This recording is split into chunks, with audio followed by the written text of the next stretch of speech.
মেচো ভূতের গল্প প্রথম পর্ব। বাংলার গ্রামাঞ্চলে ভূতের গল্প শোনেনি এমন মানুষ খুঁজে পাওয়া ভার। তবে সব ভূতই যে ভয় দেখায় তা নয়। কারো কারো স্বভাব আবার একেবারে অদ্ভুত। যেমন ধরো মেচো ভূত, এরা নাকি কেবল মাছের গন্ধ পেলে পাগল হয়ে ওঠে। কোথাও ভাজা ইলিশ, পোড়া চিংড়ি বা শুটকি মাছ রান্না হচ্ছে, আর সেখানেই হাজির হবে মেচো ভূত। আমাদের গল্পের শুরু এক পাড়া গাঁয়ে। গ্রামের নাম কুলতলা। চারদিকে ধানক্ষেত, নারকেল গাছ আর খাল বিল। গ্রামের মাঝখানে ছোট্ট একটা বাজার বসে সপ্তাহে দুদিন। ওই বাজারেই নাকি রাত নামলেই অদ্ভুত সব শব্দ শোনা যায়। গ্রামের মানুষরা বলাবলি করে, কুলতলার বাজারে রাতে যেও না, ওখানে মেচো ভূত নাকি মাছের গন্ধে হানা দেয়। তবে এসব গুজব শুনে ভয় পায়নি গ্রামের এক যুবক, নাম তার হরিপদা। হরিপদা পুকুর থেকে ইলিশের মতো টলতলে রুই কেটে আনত আর রাতে মুড়ি দিয়ে খেত। একদিন সে নাকি বাজার থেকে বড় এক ঝুড়ি ভাজা ইলিশ কিনে নিয়ে এলো।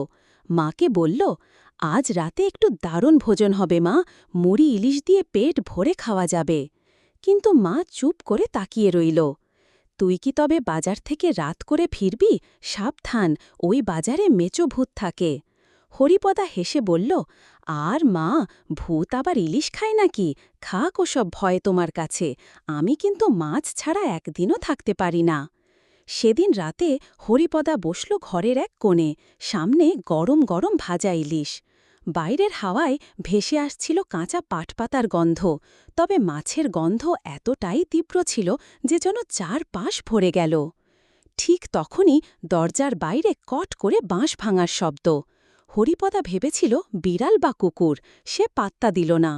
কিন্তু পরক্ষণেই শুনতে পেল, ওই মাছটা দে, ইলিশটা দে। হরিপদা থমকে গেল, তার চোখ বড় বড়। বাইরে কে আছে? গলা শুনতে অদ্ভুত, যেন মানুষ নয়, আবার মানুষও হতে পারে। সে ধীরে ধীরে দরজা খুলে বাইরে তাকাতেই চমকে উঠল। উঠোনে দাঁড়িয়ে আছে এক বিশালদেহী ছায়া, মাথা থেকে পা পর্যন্ত ঝাপসা, কেবল জল জলে দুটো চোখ। মুখে যেন হাসি, আবার ক্ষুধার্ত দাঁতও দেখা যাচ্ছে। কে, কে তুমি? কাপা গলায় জিজ্ঞেস করল হরিপদা। আমাকে গ্রামে সবাই বলে মেচো ভূত। আজ তোকে খেতে আসিনি, মাছের গন্ধে এসেছি। তোর ঝুড়িতে যে ইলিশ আছে সেটুকু দে। হরিপদার হাত কাঁপছে। ভূতকে খাবার না দিলে যদি রাগ করে। সে ভয়ে এক টুকরো ভাজা ইলিশ এগিয়ে দিল। মেচো ভূত হাঁ করে সেই মাছকা মুখে পুরে বলল, আহা, এমন ইলিশ বহুদিন খাইনি, তোকে ছেড়ে দিলাম। এই বলে সে ধোঁয়ার মতো মিলিয়ে গেল রাতের অন্ধকারে। সেদিনের ঘটনার পর থেকে হরিপদের মনে এক অদ্ভুত কৌতূহল জন্ম নিল। সে ভাবতে লাগল, ভূত যদি সত্যিই মাছ খেতে আসে, তবে ওর সঙ্গে একটু আলাপ করা যায় না? গ্রামের লোকদের তো ভয় দেখায়, কিন্তু আমাকে তো কিছুই করল না, উল্টে শুধু মাছ চাইল। হরিপদ ঠিক করল, পরের বার ভূত এলে একটু কথা বলবে। বাজারের গুজব। পরের দিন সকালে হরিপদ যখন বাজারে গেল, তখনই সে শুনল লোকজন ফিসফিস করছে। কাল রাতে আবার মেচো ভূত নাকি দেখা দিয়েছে। হ্যাঁ রে, খাওয়ার গন্ধ পেলেই হাজির হয়। শুনেছি হরিপদের দিকেই গিয়েছিল। হরিপদ চুপ করে রইল, মনে মনে হাসল।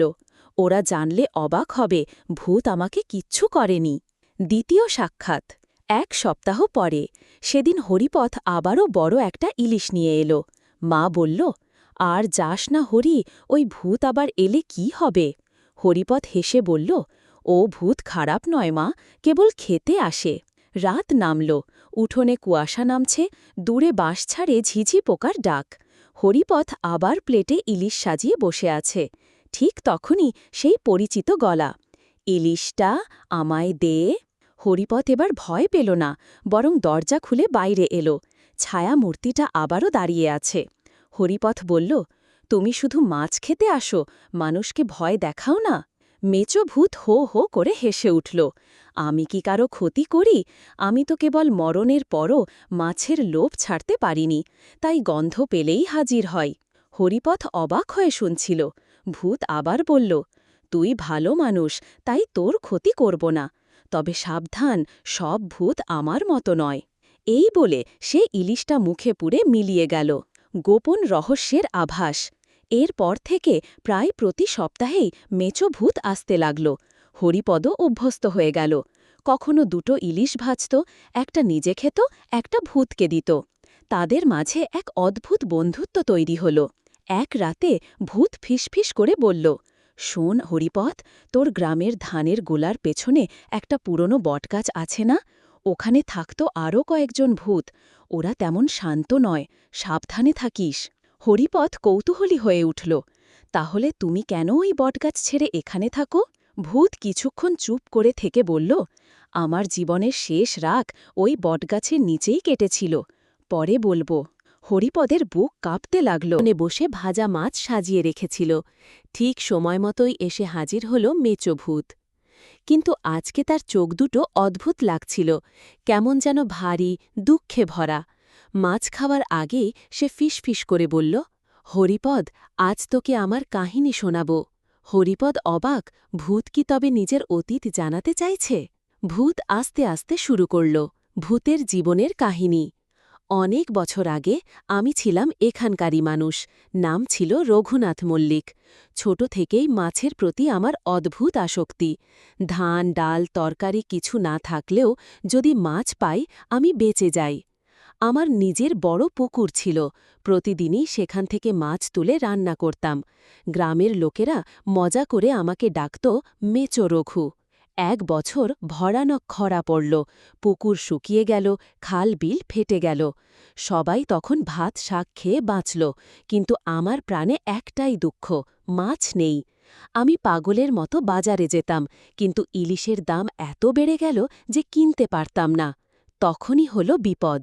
হরিপদ মন দিয়ে শুনছে, বাতাস থম মেরে গেছে। শেষ রাত। একদিন রাতে শুনলাম বাজারের কাছে খাল পাড়ে কেউ নাকি বড় ইলিশ ধরে এনেছে। আমি আর লোভ সামলাতে পারলাম না।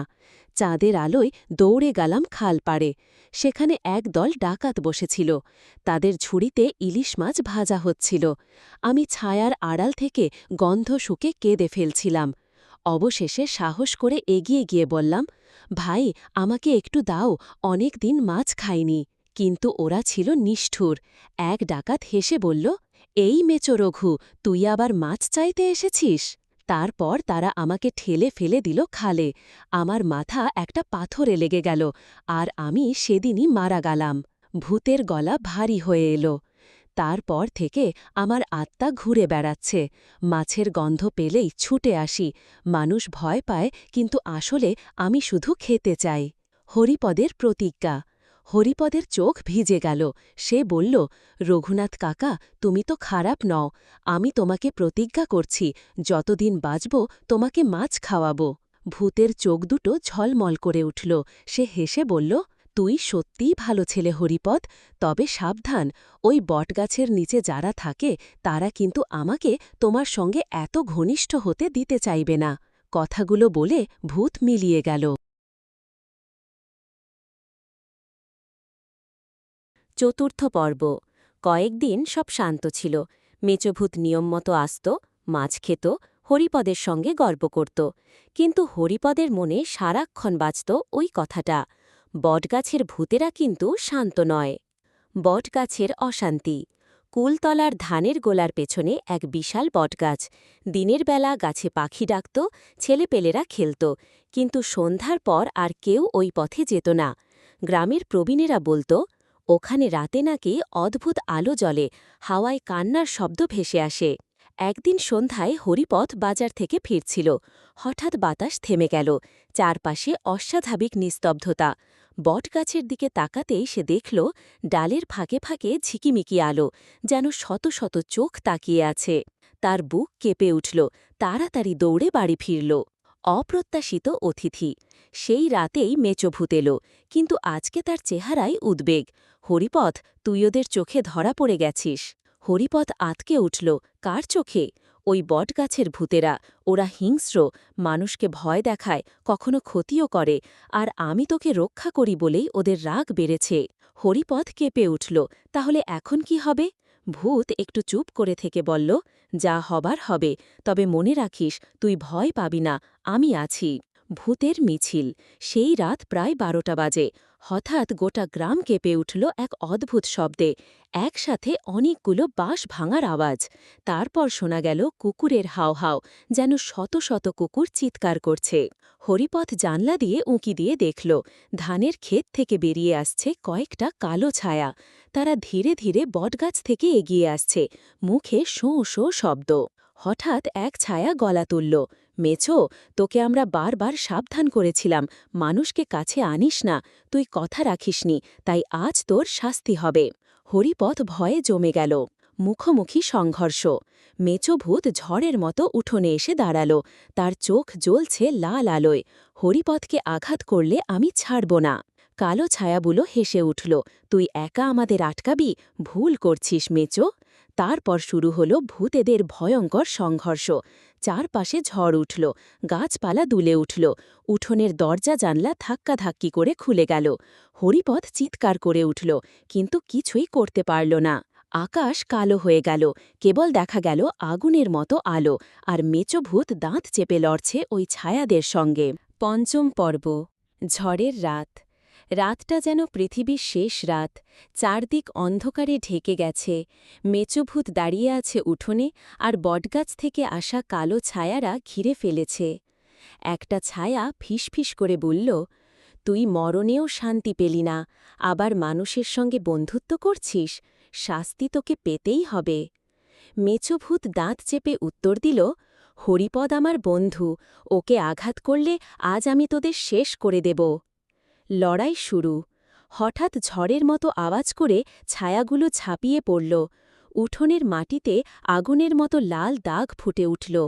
হরিপদ ভয়ে মাটিতে লুটিয়ে পড়ল। মেছোভূত হুঙ্কার ছাড়ল, তার শরীর থেকে নীলাভ আলো বেরোতে লাগল। সেই আলোয় মুহূর্তে দুটো ছায়া ছিটকে গেল দূরে। কিন্তু বাকি ছায়াগুলো আরও হিংস্র হয়ে উঠল। তারা একসাথে ঝাঁপিয়ে পড়ে মেছোভূতকে চেপে ধরল। হরিপদ বুক চেপে চিৎকার করে উঠল, না, ওকে কিছু করো না। হরিপথের সাহস। অদ্ভুত ঘটনা ঘটল।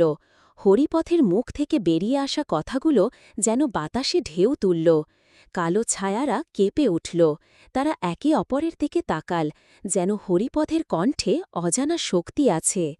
একটা ছায়া ফুঁসে উঠল, এই ছেলে, ওই আসল বিপদ। সে হরিপথের দিকে ঝাঁপিয়ে পড়ল। হরিপথ চোখ বুজে গেল, কিন্তু ঠিক তখনই মেচোভূত ছুটে এসে তাকে জড়িয়ে ধরল। ছায়ার আঘাত সরাসরি মেচোভূতের গায়ে পড়ল। মুহূর্তেই তার শরীর কেঁপে উঠল, আলো নিভে যেতে লাগল। আত্মত্যাগ। মেচোভূত কাঁপতে কাঁপতে হরিপথের কানে বলল, ভয় পাবি না, তোকে রক্ষা করাই আমার শেষ কাজ। তারপর সে হুঙ্কার দিয়ে ছায়াগুলোর দিকে ঝাঁপিয়ে পড়ল, নিজের সমস্ত শক্তি দিয়ে তাদের আঘাত করল। নীল আলোয় চারপাশ ভরে গেল, ছায়াগুলো চিৎকার করতে করতে মিলিয়ে গেল রাতের অন্ধকারে। কিন্তু আলো নিভে গেলে দেখা গেল মেচোভূত আর নেই। শুধু বাতাসে ভেসে এলো মৃদু গলা, হরিপদ, ইলিশের গন্ধ মনে রেখিস।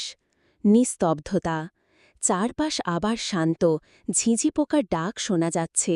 উঠোনে একা বসে আছে হরিপদ, চোখ ভিজে গেছে। সে জানল তার বন্ধু মেচোভূত আজ তাকে বাঁচিয়ে নিজের অস্তিত্ব বিলিয়ে দিল। ষষ্ঠ পর্ব, শেষ অধ্যায়। গ্রামের চাঞ্চল্য।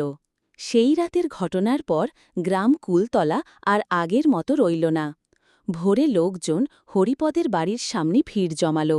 সবাই দেখল উঠোনের মাটি যেন দগ্ধ হয়ে গেছে, চারদিকে গাছের পাতা পুড়ে ঝলসে গেছে। কিন্তু আশ্চর্য, হরিপদ অক্ষত। লোকজন ফিসফিস করে বলতে লাগল, নিশ্চয়ই ভূতেদের যুদ্ধ হয়েছে, মেচো ভূত নাকি হরিপদকে বাঁচিয়েছে। হরিপদের নীরবতা। হরিপদ কাউকে কিছুই স্পষ্ট করে বলল না, শুধু মাথা নিচু করে চুপচাপ বসে রইল। তার চোখেও তখনও লেগে আছে মেচো ভূতের শেষ মুহূর্তের ছবি, জলজলে নীল আলো, হুঙ্কার আর আত্মত্যাগ। সেদিন থেকে হরিপদ প্রতিদিন সকালে পুকুরে গিয়ে একটা মাছ ধরত, রান্না করে প্লেট সাজিয়ে রাখত উঠোনে। তারপর প্লেটটা রেখে আস্তে আস্তে ফিসফিস করত, রঘুনাথ কাকা, তোমার জন্য। মাছটা অক্ষত থাকত, কিন্তু আশ্চর্য ব্যাপার, কখনো তাতে মাছিরা বসত না, কখনো নষ্টও হতো না। কিংবদন্তির জন্ম। দিন কেটে গেল, মাস কেটে গেল। গ্রামে নতুন প্রজন্ম বড় হল। তারা শুনল, কুলতলায় এক মেচো ভূত ছিল, যে শুধু মাছ ভালোবাসত। সে মানুষকে বাঁচিয়েছিল। বৃদ্ধারা শোনাতে লাগল গল্প। হরিপথ নামে এক যুবকের বন্ধু ছিল সেই ভূত, আর সেই ভূত নিজের প্রাণ দিয়ে তাকে রক্ষা করেছিল। শিশুরা রাতের বেলা ভয় না পেয়ে বরং হাসি মুখে বলত, যদি মেচো ভূত আসে তবে তাকে মাছ দেব। শেষ দৃশ্য। হরিপথ বয়সে বৃদ্ধ হল। একদিন নদীর ধারে বসে সূর্যাস্ত দেখছিল। হঠাৎ বাতাসে ভেসে এলো এক চেনা গন্ধ, ভাজা ইলিশের। সে অবাক হয়ে চারপাশে তাকাল। দূরে কুয়াশার ভেতর দাঁড়িয়ে আছে এক পরিচিত ছায়া। উঁচু দেহ, জলজলে চোখ, ঠোঁটে মৃদু হাসি। হরিপথের বুক কেঁপে উঠল, চোখে জল এসে গেল। ছায়াটা হাত নেড়ে ইশারা করল, তারপর ধীরে ধীরে মিলিয়ে গেল সোনালি আলোয়। হরিপথ তখন ফিসফিস করে বলল, বিদায় রঘুনাথ কাকা, তুমি কখনোই হারাওনি। তুমি কিংবদন্তি হয়ে বেঁচে আছো। আকাশে পাখির ঝাঁক উড়ে গেল, নদীর জলে ঢেউ উঠল, আর কুলতলার মানুষরা চিরকাল মনে রাখল, মেচোভূত কেবল ভয়ঙ্কর প্রেতাত্মা নয়, সে ছিল এক ক্ষুধার্ত প্রাণ, যে মাছের গন্ধে এসে মানুষের সঙ্গে বন্ধুত্ব গড়েছিল, আর শেষ পর্যন্ত নিজেকে উৎসর্গ করেছিল।